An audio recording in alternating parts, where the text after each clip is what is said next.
А како што и претходно најавивме, претседателката на Европската комисија Урсула фон дер Лајен ја почна посетата на Скопје, таа утрово во земјава допатува од Тирана, од каде ја почна незината балканска турнеја.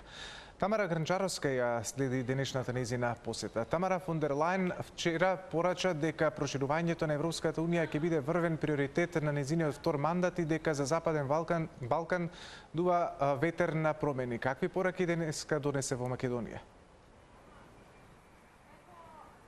Клучната порака која испрати денеска фон дер Лајен тука само што заврши на присутна фон дер Лајен и премиерот Христијан Мицкоски, и клучната порака, како што реков, на фон дер Лајен е дека чека да се случат уставните измени на кои се согласи земјава за таа да може да го продолжи патот и дека кон Европската унија, и дека се надеваа дека земјава ќе најде начин да ја помине таа препрека на тој пат кон Европската унија. Инаку според неа уставните измени се во интерес на Македонија и ја уверуваше дека Европската унија ќе биде на секој чекор со Македонија на тој пат кон полноправното членство, и порача да не се гледа во минатото, туку да се гледа во иднината. Инаку да,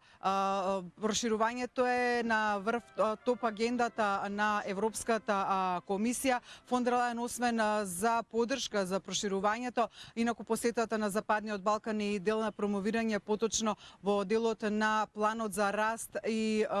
реформските агенди за кои Македонија вчера доби зелено светло од Европската унија. И денеска фон дер Лајен токму за реформската агенда на Македонија ја нарече одлична и дека се надева дека ќе биде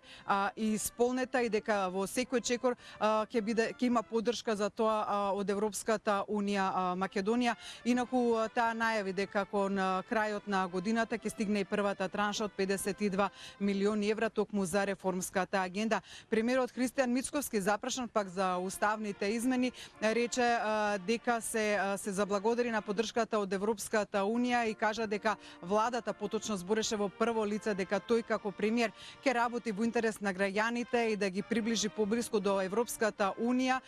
но рече дека при тоа мора да се гледа на нивното достоинство и тие да не бидат понижени. Рече дека ако се направи синергија меѓу овие два дела, поточно приближувањето до Европската унија и патот кон таму, за да не бидат да нема значи понижување за македонците, тоа ќе биде совршена комбинација и ќе се гледа да се создаде